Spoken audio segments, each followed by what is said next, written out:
Welcome to 99 TV big డిబేట్కి స్వాగతం. Ration వెహికల్స్ని రద్దు చేశారు. సో ఇప్పటి నుంచి పేదలు ఎవరైనా సరే రేషన్ తీసుకోవాలంటే రేషన్ షాపులకు వెళ్ళాల్సిందే. దాదాపు మొత్తం ఉన్న రేషన్ డోర్ డెలివరీ వెహికల్స్ అన్నిటి మీద తీసుకున్న నిర్ణయానికి సంబంధించి ఎప్పటి నుంచో క్యాబినెట్ చెప్తా వస్తుంది. దాని మీద నాదెండ్ల మనోహర్ గారు మాట్లాడారు, మంత్రి పౌర సరఫరాల శాఖ మంత్రి మాట్లాడారు. అండ్ వైసీపీ దాన్ని తూర్పారబడుతుంది. మేము ఒక మంచి ఉద్దేశంతో పెడితే రద్దు చేసి పేదలకు ఇబ్బంది కలిగించే పని చేస్తుంది ప్రభుత్వం ఆరోపిస్తుంది. రెండోది ఏంటంటే జీవీఎంసీ డిప్యూటీ మేయర్ ఎలక్షన్స్లో జనసేన టీడీపీ మధ్య విభేదాలు బయటపడ్డాయి, బగ్గుమన్నాయి. ఎవరికి వాళ్ళు మా పట్టు ఉండాలని చెప్పేసి గట్టిగా వాదించడం, ఏం చేయాలో తెలియని నారాయణ గారు అక్కడి నుంచి మెల్లగా చల్లగా నిష్క్రమించడం, ఇవన్నీ కూడా జరిగినాయి. అలాగే రాష్ట్రంలో మరి 50 స్థానాలు చాలా టఫ్గా ఉంది. కూటమి అభ్యర్థుల గెలుపు అవకాశాలని 50 స్థానాలు నిర్ణయించబోతున్నాయి. కూటమి అభ్యర్థులు కనుక 50 స్థానాల్లో ఓడిపోతే మరి నెక్స్ట్ 2029కి కూటమి ఫామ్ చేయగలరా? Anyhow it is too early, ఇంకా 1 year కూడా కాలేదు కాబట్టి ఇలాంటి వార్తలు వస్తుంటాయి, సర్వేలు వస్తుంటాయి. వీటన్నిటి మీద సమగ్రంగా చర్చించడానికి మనతో ఉన్నారు. బిగ్ డిబేట్లో పార్టిసిపేట్ చేస్తున్నారు కృష్ణాంజనేయులు గారు, సిహెచ్ కృష్ణాంజనేయులు గారు, political analyst and senior journalist. అలాగే పసుపులేటి సురేష్ గారు, వైసీపీ అధికార ప్రతినిధి. డూండి రాకేష్ గారు, ఆర్యవైశ్య కార్పొరేషన్ చైర్మన్, టీడీపీ అధికార ప్రతినిధి. నమస్కారం. అండ్ అలాగే పాలెపు బాబు గారు, జనసేన అధికార ప్రతినిధి. అందరికీ కూడా బాబు పాలూరు గారు నమస్తే అండి. బాబు గారు అందరికీ నమస్తే. టు స్టార్ట్ విత్ కృష్ణాంజనేయులు గారు, ఏంటి సార్ అంటే ఇంకా 10 నెలల 11 నెలల అప్పుడే ఒక డిప్యూటీ మేయర్ కోసం గాబరా పట్టం ఎందుకు? దాంట్లో ఇక్కడ ఏంటంటే ఎవరి వర్గం అంటే ఏ పార్టీ వాళ్ళు మా ఆధిపత్యం ఉండాలని చెప్పేసి, లేదా మాకు అవమానం జరుగుతుంది, మమ్మల్ని తక్కువ చేసి చూస్తున్నారని చెప్పేసి ఎవరి వర్షన్స్ వాళ్ళు ఉన్నాయి. ఏది నిజమంటే నారాయణ గారు ఏమో పాపం ఎటు తేల్చలేక తక్కడ పట్టుకొని కూర్చున్నారు, కాసేపు తర్వాత వెళ్ళిపోయారు. ఏం జరుగుతుంది? తెలుగుదేశం టీడీపీ మధ్య ఉన్న గ్యాప్ వైడన్ అవుతుందా? ఆల్రెడీ ఉంది, అది వైడన్ అవుతుందా అని. వాసుదేవన్ గారు నమస్తే. ప్యానల్ మెంబర్స్ అందరికీ నమస్కారం. ఇది తెలుగుదేశం, జనసేన, బీజేపీ కూటమి ఆంధ్రప్రదేశ్లో ఇప్పుడు పాలన కొనసాగిస్తుంది. అయితే వీళ్ళ మధ్య విభేదాలకు సంబంధించినటువంటి వ్యవహారం, చిన్న చిన్న పొరపచ్చాలు, స్టేట్మెంట్లు, ఇవి సర్వసాధారణంగా ఏ పార్టీలో అయినా సరే, కూటమిలో ఉన్నా సరే సాధారణంగా జరిగేటువంటి అంశాలు. ఒక పార్టీకి సంబంధించినటువంటి వాళ్ళకి, తెలుగుదేశం వాళ్ళకి సంబంధించి కూడా కొన్ని ప్రాంతాల్లో ఒక నాయకుడికి ఇంకో నాయకుడు పడనటువంటి పరిస్థితులు కూడా ఉంటాయి. అయితే తెలుగుదేశం, జనసేనకు సంబంధించినటువంటి విభేదాలకు సంబంధించిన అంశం, ఇది రాష్ట్ర వ్యాప్తంగా విభేదాలు అనేటువంటిది లేవు అనేటువంటిది మాత్రం స్పష్టం. ఏంటి అని అంటే ప్రధానంగా చంద్రబాబు నాయుడు, నారా లోకేష్, పవన్ కళ్యాణ్, ఈ ముగ్గురు చాలా మంచి సఖ్యతతో ఉన్నారు, మంచి సంకేతం కూడా ఇస్తున్నారు. అలాంటప్పుడు వాళ్ళ పార్టీల మధ్య రాష్ట్ర స్థాయిలో విభేదాలు ఉన్నాయని ఖచ్చితంగా చెప్పకూడదు కూడా ఇప్పుడున్నటువంటి స్థితిలో. విశాఖపట్నానికి సంబంధించినటువంటి వ్యవహారానికి వచ్చేసరికల్లా ఖచ్చితంగా ఆ ప్రాంతంలో విశాఖకు సంబంధించినటువంటి డిప్యూటీ మేయర్ని జనసేన పార్టీ ఆశిస్తుంది. అయితే ఒక దశలో ఒక చర్చ ఏమిటి అంటే చంద్రబాబు నాయుడు, నారా లోకేష్, పవన్ కళ్యాణ్ హామీ ఇచ్చారు, అక్కడ డిప్యూటీ మేయర్ జనసేనకి ఇస్తారు అని. అక్కడ లోకల్గా ఉండేటువంటి తెలుగుదేశం నాయకులు దానికి అంగీకరించలేదు అని. దీని మీద కొంత ఇబ్బందికరమైనటువంటి పరిస్థితి అయితే ఉంది.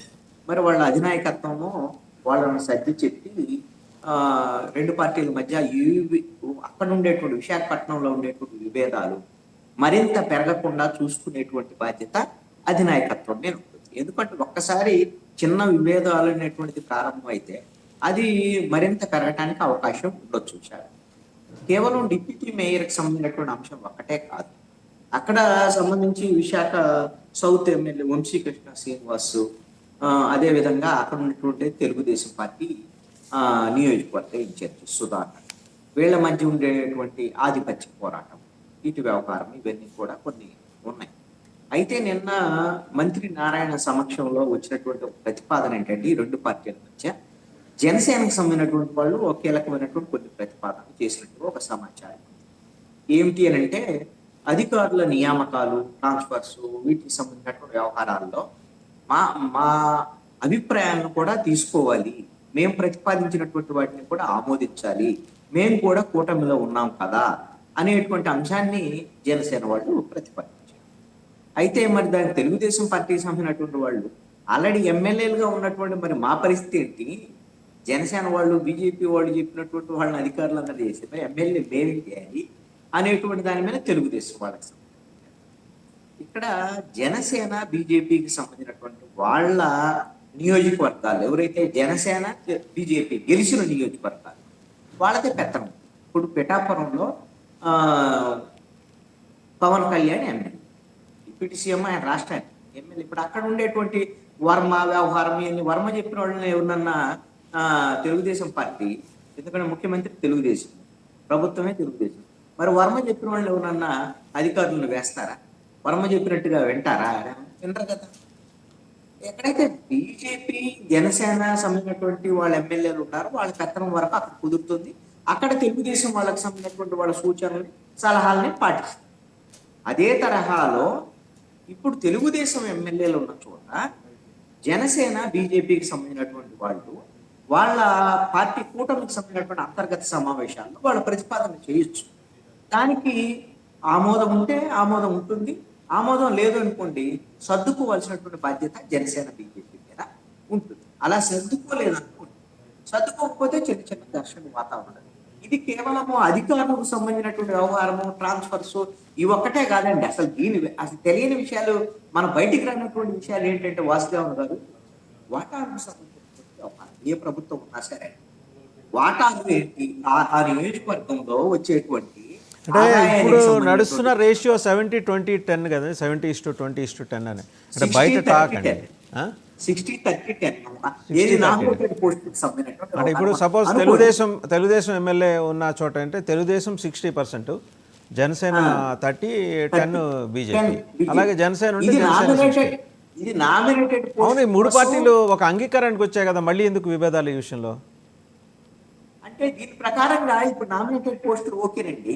నేను వాటాల గురించి మాట్లాడుతున్నాను అండి, నామినేటెడ్ పోస్టుల గురించి కాదు. మరి వాళ్ళు వాటాలు దాని ప్రకారంగా అడుగుతున్నారు. జనసేన బీజేపీ వాళ్ళు కూడా ఖచ్చితంగా అడుగుతారు. మీకు గమ్మత్తు తెలుసో లేదండి, వైఎస్ఆర్ కాంగ్రెస్ పార్టీకి కూడా వాటాలు ఉన్నాయి. వైఎస్ఆర్ కాంగ్రెస్ పార్టీ వాటాలు లేవనుకో. బహుశా ఇంత ఐకమత్యం ఏ రాష్ట్రంలో ఉండదేమో, అందరూ కలిసిపోయి ప్రతిపక్షంతో సహా.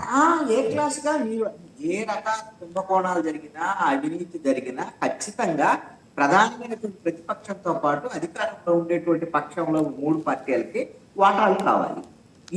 ఈ వాటాల విషయంలోనే ఇప్పుడు నామినేటెడ్ పోస్టులకు అనుగుణంగా అదే తరహాలో ఇవ్వాలి అనేటువంటి దాని మీద కొంచెం ఎక్కువ వాయిస్ ఉన్న వాళ్ళు కొన్ని నియోజకవర్గాల్లో ఉంటారండి. సపోజ్ జనసేన బీజేపీ వాళ్ళు మేమే తక్కువ, మా వల్లే కదా మీ ప్రభుత్వం నిలబడింది, మాకెందుకు ఇవ్వరు అనేటువంటి దాని మీద ఇవన్నీ జరుగుతాయి. బట్ పెద్ద మనుషుల ఒప్పందం 60-30-10 కదా సార్, దాన్ని వైలేట్ చేయకూడదు కదా.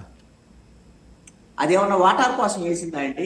అది నామినేటెడ్ పోస్ట్ కోసం వాళ్ళు పెట్టుకున్నటువంటి అంశం. ఇప్పుడు వాటా కూడా అదే రేషియోలో కావాలి అని అంటే ఖచ్చితంగా. ఇప్పుడు ఒకవేళ తెలుగుదేశం జనసేన బీజేపీ కూడా కావాలని మీరు ఆరోపణ చేస్తున్నారు, అసలు మా ప్రభుత్వంలో కుంభకోణాలే లేవు, అవినీతే లేదు అనిగిన ఎవరైనా మాట్లాడితే మీకు దేంట్లో అవినీతి లేదు అనేటువంటి వైఎస్ఆర్ కాంగ్రెస్ పార్టీ ప్రభుత్వం ఏంటి అంటే సెంట్రలైజ్డ్ గా కరప్షన్ ఉంది. జగన్మోహన్ రెడ్డి తన చుట్టూ ఉన్నటువంటి 5 ఆ 5 తప్ప ఇంకెవరికి అవకాశం లేదు. ఇప్పుడు డీసెంట్రలైజ్ అయింది. 175 నియోజకవర్గాల్లో ఎమ్మెల్యేలు, ఎంపీలు